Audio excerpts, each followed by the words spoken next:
Welcome to Kenton's videos. Enjoy the video. You start by closing the app and immediately checking for the latest Monopoly Go update. This removes known crash causes. Once done, reboot your device so system resources reset and free at least 500 megabytes of storage to prevent memory pressure. Make sure you're on a stable Wi-Fi or reliable mobile data because packet loss can stall multiplayer sync. If you use a VPN or public hotspot, disable it now. Network instability is a common freezing trigger. Once the basics are done, clear Monopoly Go's cache in your app settings to eliminate corrupted temporary data that often freezes gameplay.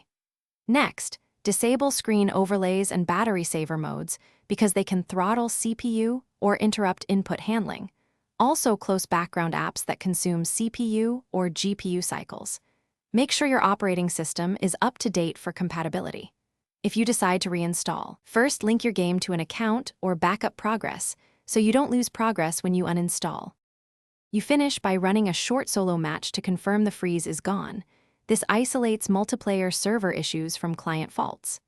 If freezing persists, gather logs or screenshots and file a support ticket with the developer, including device model, OS version, app build, and exact steps to reproduce.